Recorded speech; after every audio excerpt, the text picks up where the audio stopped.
Welcome to the Nerd Journey Podcast. Our goal is to help you, the technology professional, accelerate your career progression, increase your job satisfaction, and be more effective in your existing role. We want to bring listeners like you the career advice we wish we'd been given earlier in our careers. I'm John White, at VJourneyman on Twitter, sharing co-host duties with Nick Cordy at NetworkNerd_.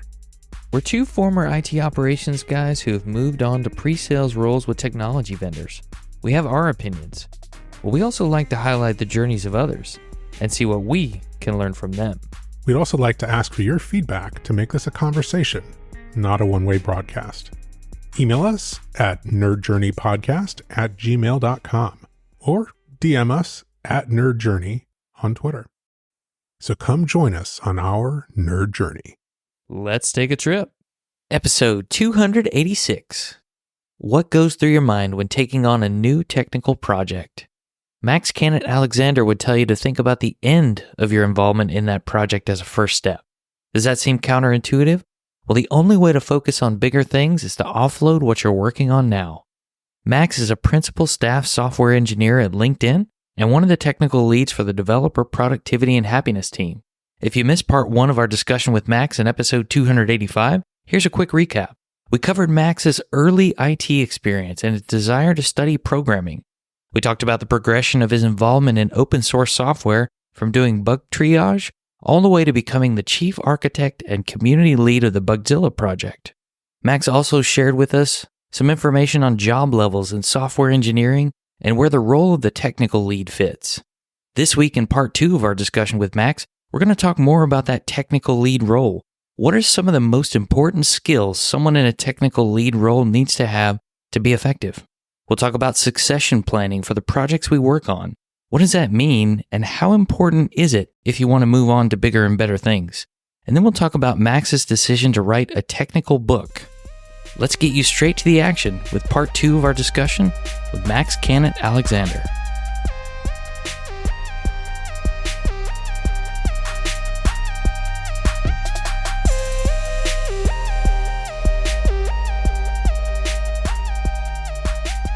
And what I'm hearing from the analysis of progression to a technical lead type role is not only development of further technical depth, but also a willingness to coordinate resources to solve a problem and develop the people who work on those problems with you.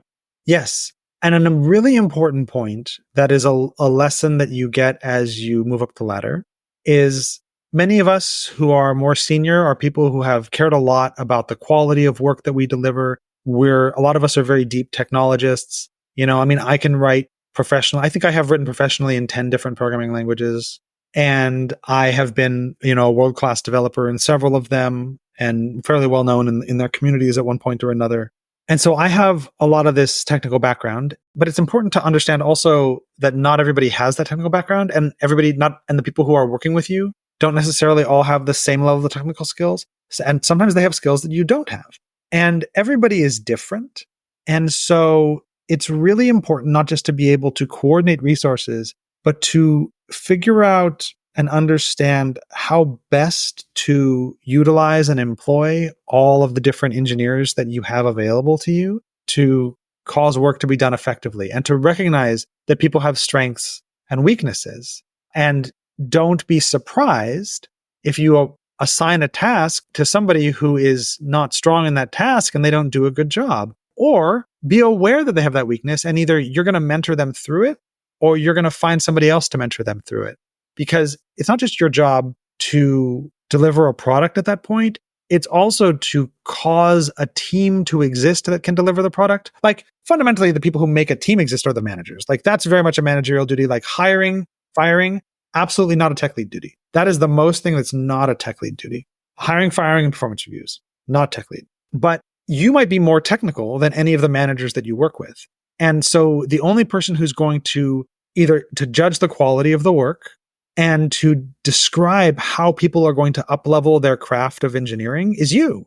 And you have to really care about the people who you lead, because otherwise, I've seen some tech leads develop this attitude of like, why are these other people so incompetent? And they just get frustrated and angry with them. And my response to them is, that's your problem.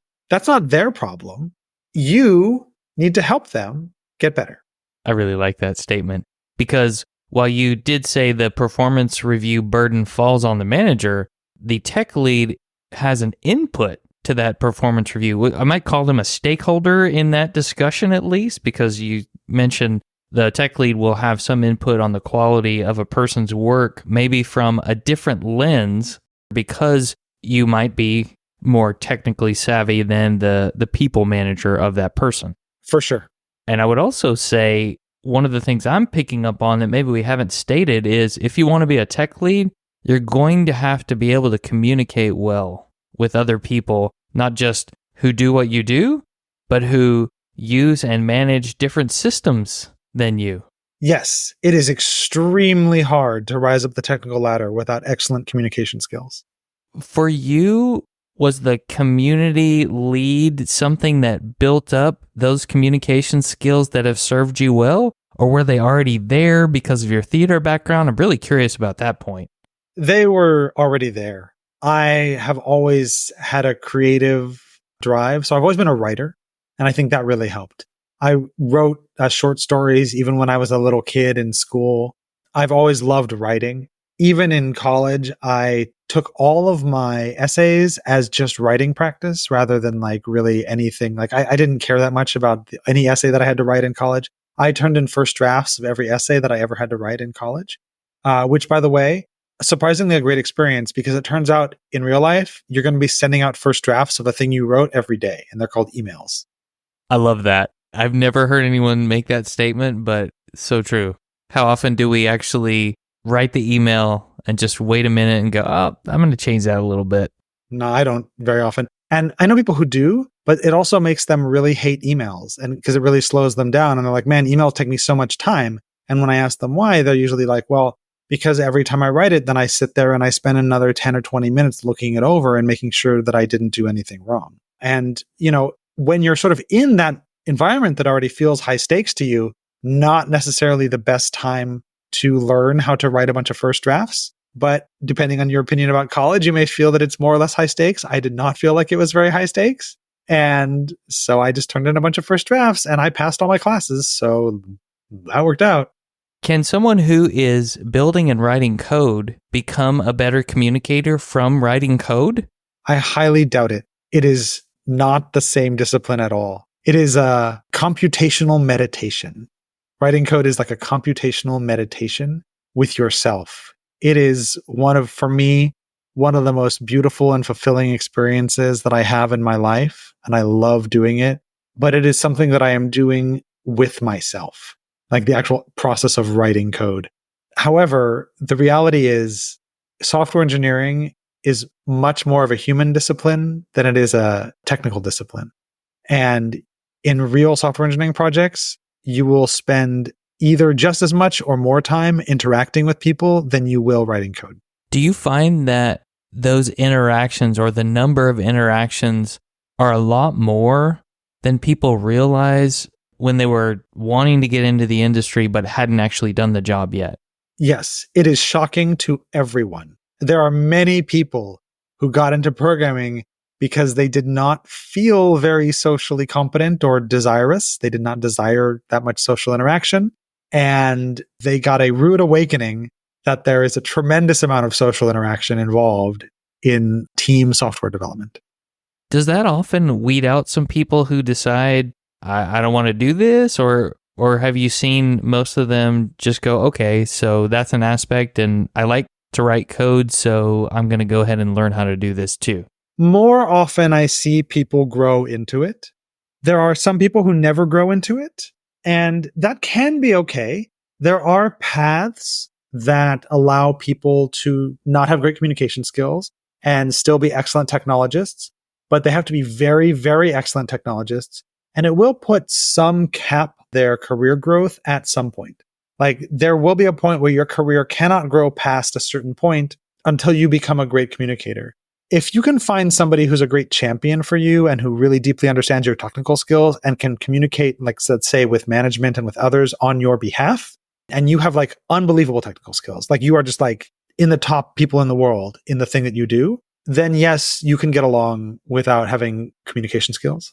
But even then, it'll be a constant topic of discussion. I can tell you that I know engineers like this.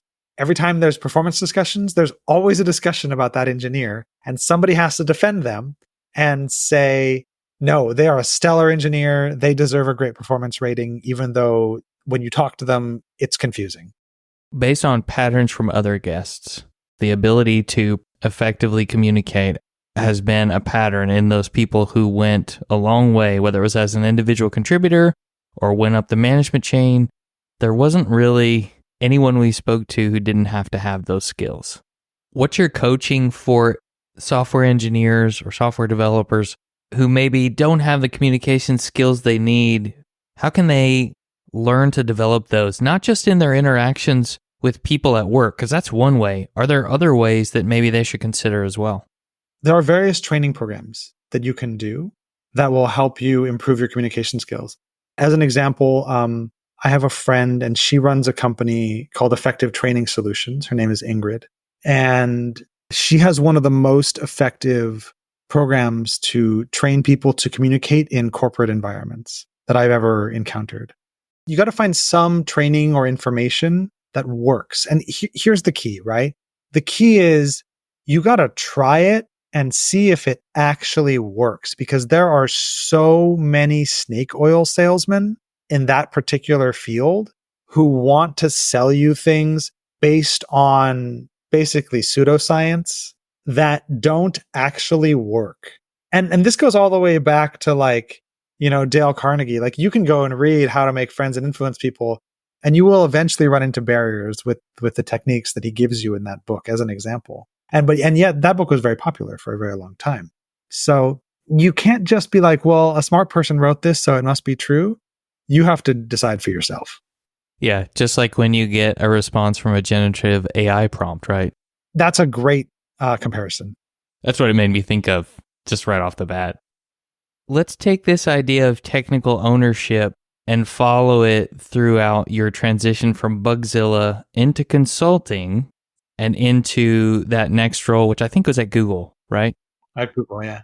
In consulting, you have a level of technical ownership of some kind of project that you're going to help a customer with achieve, right? Were you and your coworkers someone who owned that from scoping the problem to delivering the solution? Or was it not that much of a responsibility for each person? You see what I mean? Yeah. So I owned all of the scoping. So all of the like statements of work, as you call them in freelancing, were written by me. Okay. I did all the estimates. I did all the like design of the work that we were going to be doing. If it was a small project, then I would do it myself. And if it was a large project, then we had a set of contractors who we would hire from time to time to help us. Was it hard after having done so much work on the Bugzilla project to hand off some of those problems to other people? The delegation aspect? I'd gotten somewhat good at it in the Bugzilla project because there was more work than I could possibly do. And so anytime anybody showed up, I was actually just thrilled that there was anybody else who could do work. And you also learn to detect people who are bad but will get better and people who are bad and will never get better, which is really an important skill to have as both a tech lead and I think a manager, is that you can see if an engineer is improving or not. And that's a really important skill as far as delegation goes. And also, I think another important skill is, and the reason I'm bringing this up is, you're going to delegate something and somebody's going to do it wrong. And so there has to be a review process. So for me, there's always a code review. So anytime that anybody did any work for our customers, I would code review it before it went to our customers. I never just let anybody send out work in the name of my company without me having looked at it. So you have to learn what contractors you're going to hire, as an example. Do you know these people? How can you trust them? How can you know that even if they're not perfect, they can improve? They will improve. They have a mindset that allows them to get better. Or do they just live with only fixed ideas and you can't change their mind about anything? You are in a position where you can delegate because you are competent, and you are probably more competent than the people you are delegating to. And you have to know this person's going to get better. So as a result, I will help this person. This other person, I've helped them enough and they're never going to get better and I'm going to fire them. I can certainly understand how you would see that in the delegation process based on what you gave to a person to work on and their performance over time.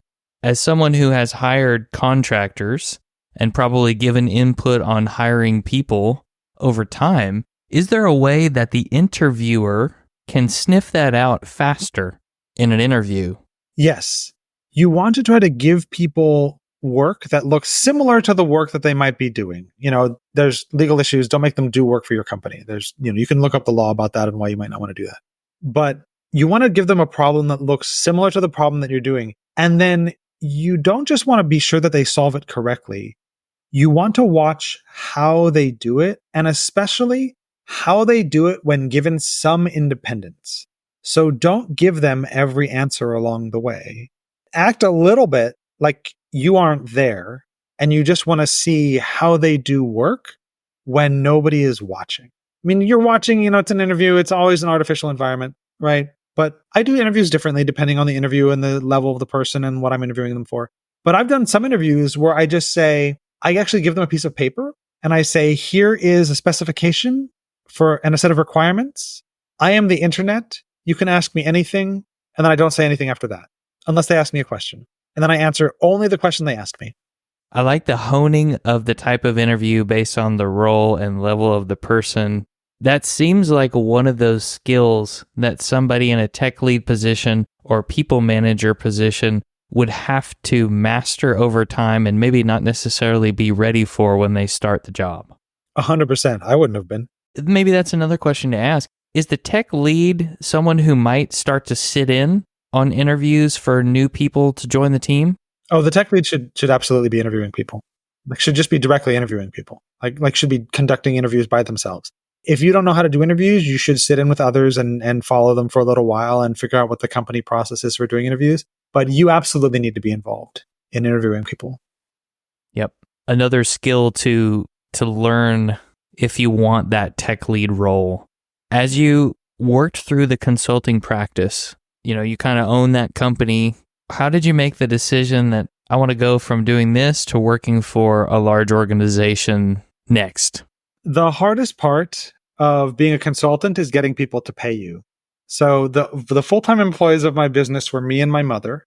My mother has a long history of running companies. She did HR for multiple startups and has done a bunch of company reorganizations. She has a very deep background as an organizational administrator.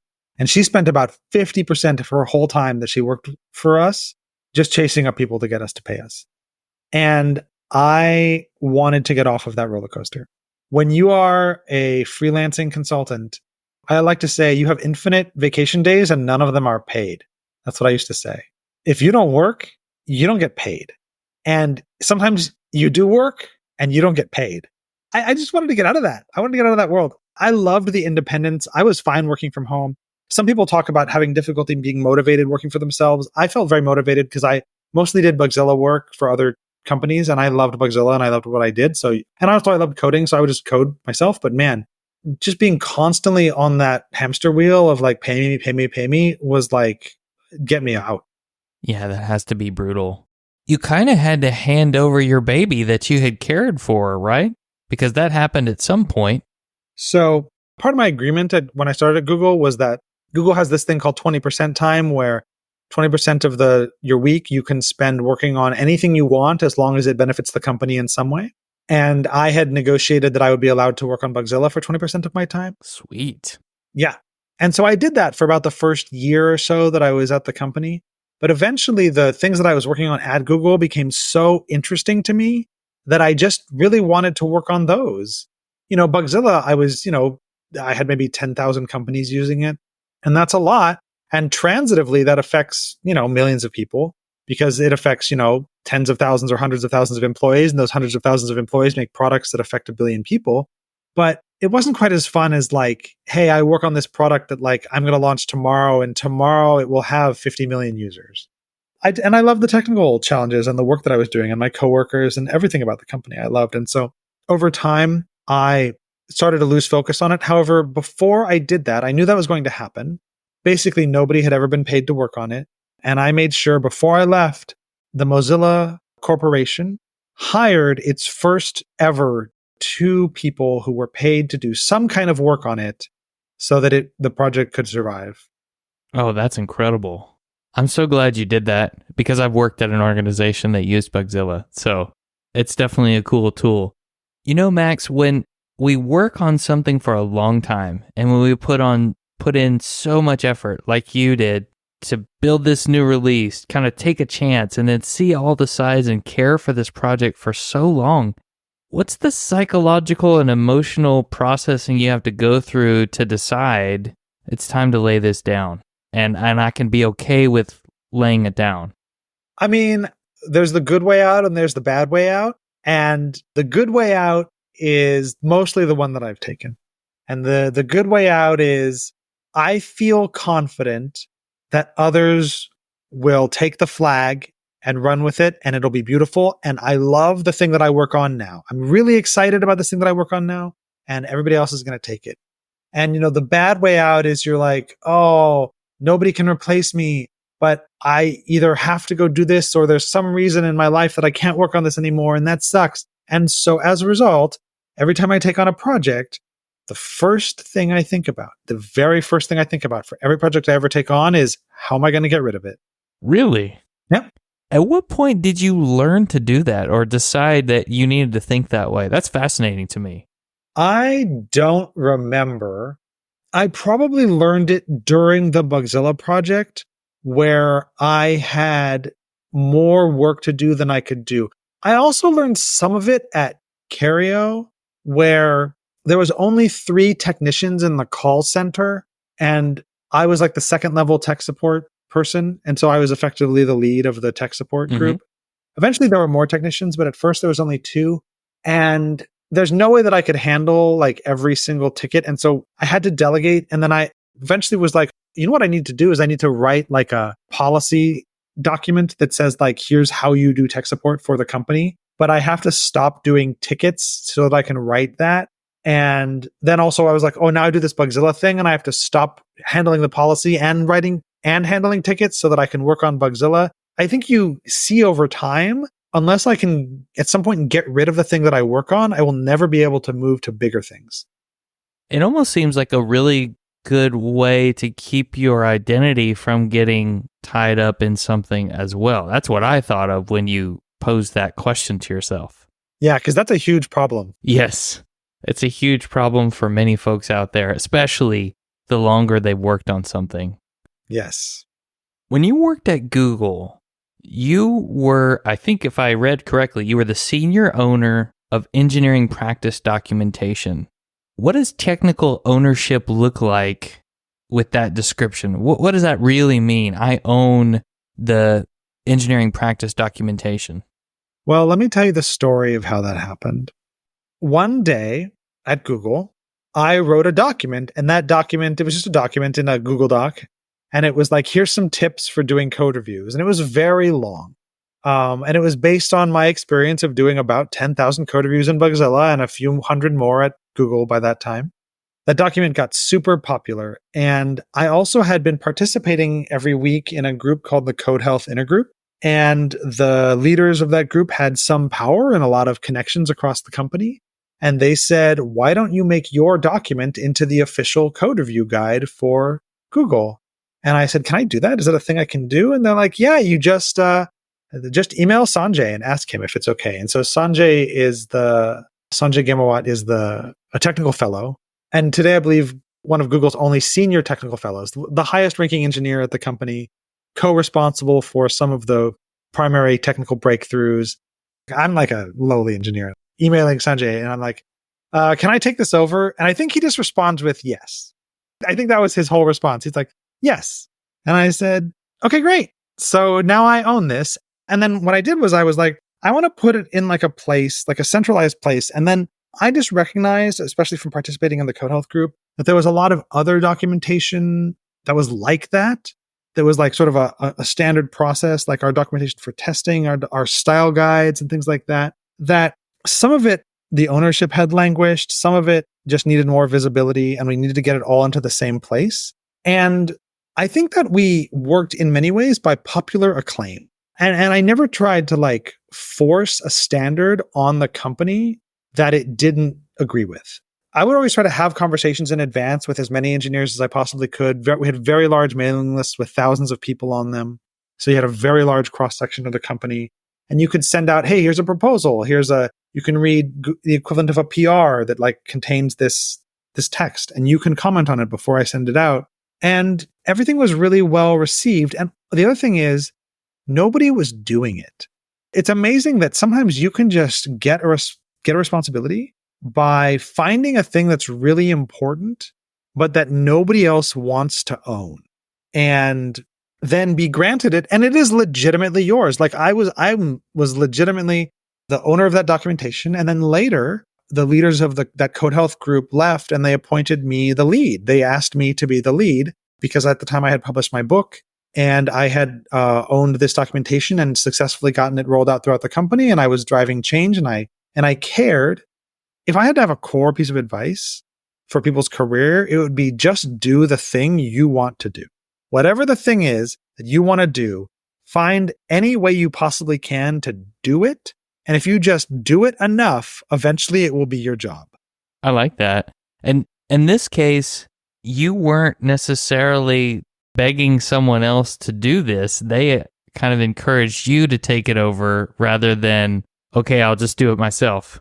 Yeah, I had just written a very popular doc because I cared about code review and I thought, well, I have a lot of opinions and a lot of experience and maybe others would benefit from them. And it turns out a lot of others benefited from it.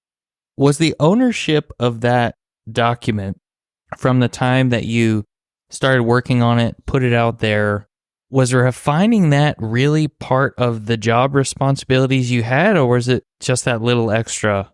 It was not part of my job responsibilities at all. I created that whole role out of nothing. And I mean, I legitimately had it. I was given it by Sanjay and it was mine, but I just decided to do it. Sometimes those passion projects or little extra things that we decide to do take us in completely new directions. And I imagine you had to hand that one off to someone else in the end as well. I did. My really brilliant and fantastic and amazing colleague, Adam Bender. Had you already been thinking about who you would hand it off to in the beginning, like you talked about earlier? How will I get rid of this? 100%. I remember the moment that Adam Bender showed up in the Code Health group and he started posting and we started having conversations. Immediately, I was like, if I ever leave, this person is my successor. Like it took me like maybe 2 weeks of interacting with him to be like, oh, it's definitely going to be Adam. I feel like there's something there to that succession planning. Certainly organizations need to do it. Managers need to do it because you can't expect that your team's going to stay the same forever.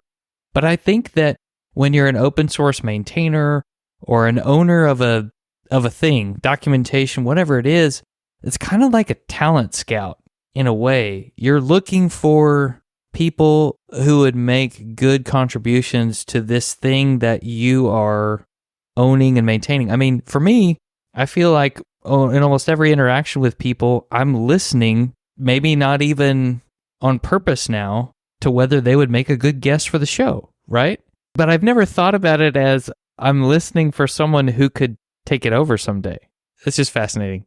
Yeah. And my experience is that as life goes on and you work at a company and you're trying to succession plan things, it often still works just like it works for volunteer projects and open source projects. You're actually looking for the person who is the most passionate and wants to be the most involved. You're not like looking for a manager to appoint somebody your successor. You ideally want to convince a manager that somebody should be your successor. Is that a skill that a technical lead needs to master if they're going to step up into that role, this succession planning concept? In the long term, yes. And one of the reasons in the long term, yes, is that the people who succeed you become really important connective tissue for you in your career. Like as an example, Adam and I still talk, and he is just such an amazing resource and just a wonderful person. And I'm so glad to still talk to him. And he helps me with things. And when I need things, he helps me with those things from time to time. And because we had that great relationship, that was true with some of the folks in the Bugzilla project. Like I think I would still have great relationships with them. I've lost touch with most of them now by this point. But if I ever ran into them again in another company or in another place, we would still have great relationships, and they would be thankful that I helped them get those jobs, I think. So in the short term, like, you don't need to be a master of this, but it depends on how much you want to leave the world better than you found it.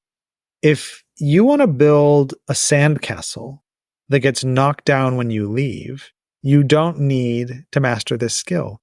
If you want to build a cathedral that everybody can walk into and admire and enjoy and love long after you're gone, you need to master this skill. It's legacy building. That's what you're talking about. Yeah. Yeah. Are you doing an aspect of that when you decide to write a book? Because you have written a couple of different books, and I'm just curious what prompted the desire to be a published author in that way? Because you had written these documentations that were wildly popular and helpful within organizations, but this is really far beyond that. Yeah. Okay, so now we're going to just get into a thing about me. So a thing about me is that unless I think that I'm affecting the whole world in some way, I'm not that interested in the work.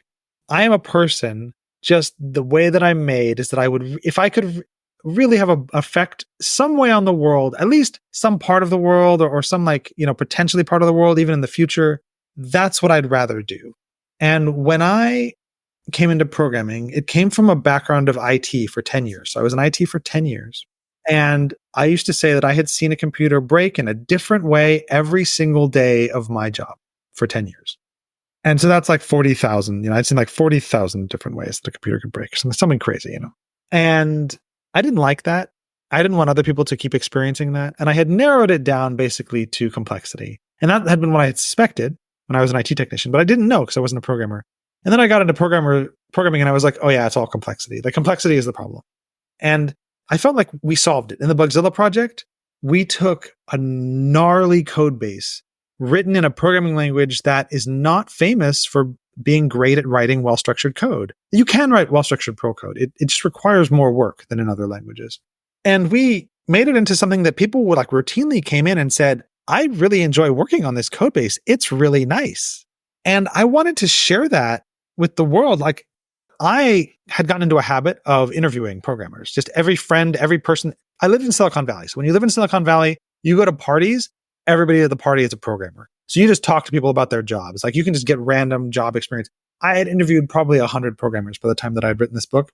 They all told me very similar stories. And I knew that almost nobody else had ever done the thing that I had just done, or that we had just done as a team in the Bugzilla project. And so I thought, well, maybe there's something here that I know that other people don't know, and I should write about it. And I also had a background in epistemology, which is the study of how knowledge is known, the underlying basis of science. So the reason that you can describe why science works through the philosophy of epistemology. I remember that from philosophy class. Yeah. Why does the scientific method produce truth, or why does it sometimes not? And epistemology will tell you that. I was good at breaking down things into sort of fundamental principles and making sciences out of things. That was a hobby of mine. So I thought, well, I can take this experience and I can use it to reduce it down to a set of principles that caused this work to succeed, and I can publish those. And if other people can benefit from those, that would be great. And it turned out that O'Reilly at the time was super interested in my proposal. They were actually looking to start a whole new imprint of sort of philosophy or basic programming books of exactly the type that I was writing. And they just grabbed my proposal and they ran with it, and they were wonderful to work with. When you write a proposal for a book and submit it to something like O'Reilly, how long does that have to be? I mean, is it just a few pages outline, almost like what we think of as a script treatment for a movie where they pitch the idea? Any good publisher will have a template that they ask you to fill out. And so you write that template. It hopefully ends up being, as I recall, about 6 pages long, maybe. And ideally, they guide you. And sometimes they don't have a template. And what you do is you go find another more reputable publisher and you use their template. And then you just use that template for everybody. Makes sense. Did you feel like you had to have the book written when you submitted the outline and pitch for it?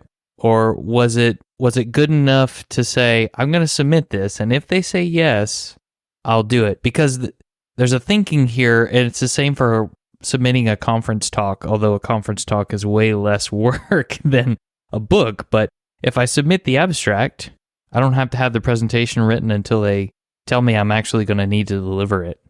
You do not have to have it written to write the proposal. And that's doubly true for the conference talk, by the way. You don't have to have anything to write a proposal for a conference talk.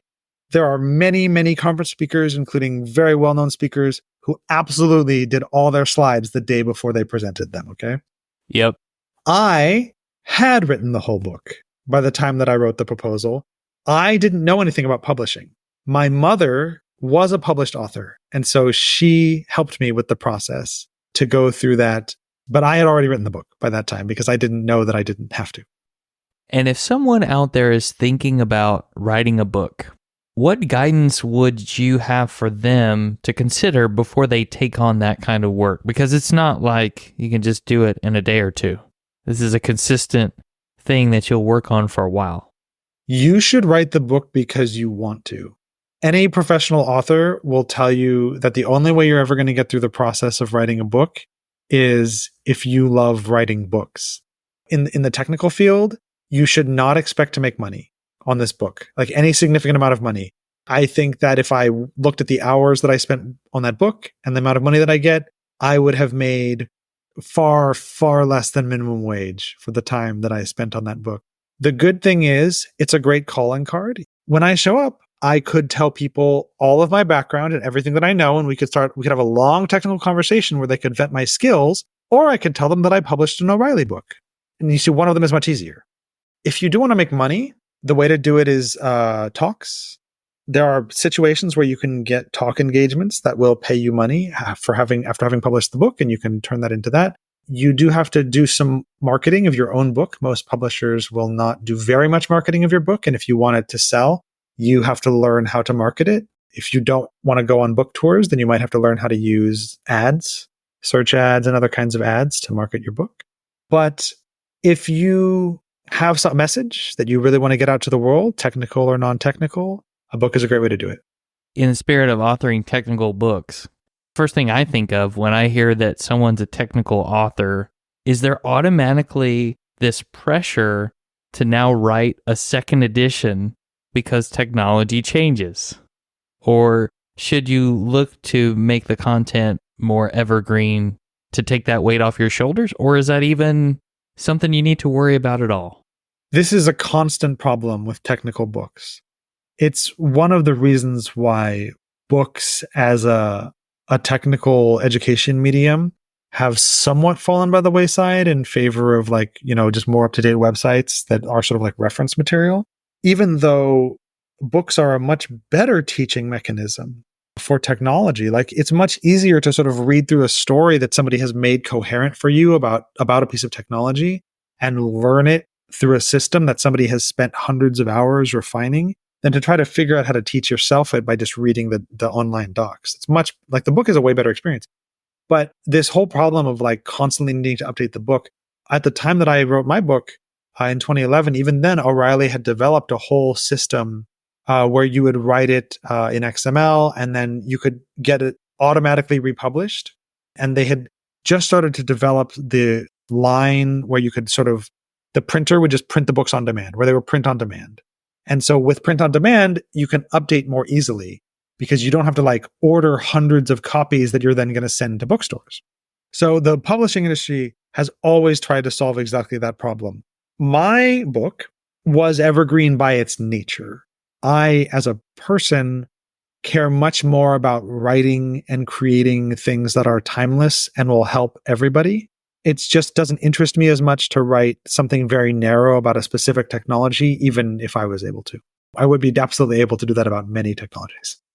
I love the evergreen focus because it aligns with your mission of wanting to leave the world better than you found it, so to speak, make that impact as big as you can.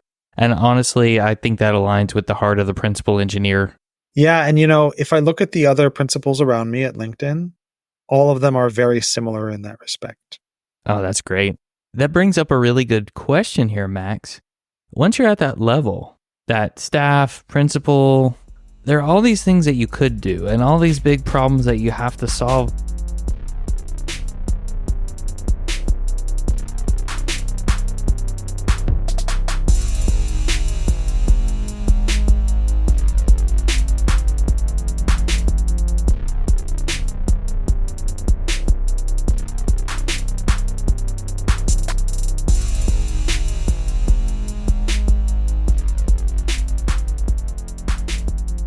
Nothing lasts forever. No job, no project. The pre-mortem exercise, this thinking through how we'll transition to something bigger, it reminds us that we can focus on something for a time and then be open to working on another interesting problem. Succession planning is delegation that gives someone else an opportunity for growth, just like participating in a specific project was a growth opportunity for us. Even though it might be hard to hand something off, what you're doing is you're building others up by handing off that project and choosing your successor. Based on what you've heard so far, is pursuing a technical lead role something you'd like to do? Hold that thought. There's more to the story as we continue with part 3 of the discussion with Max next week. Farewell, listeners. Tune in next time as the journey continues. I'm John White at VJourneyman, for Nick Cordy at NetworkNerd_, signing off. Adios.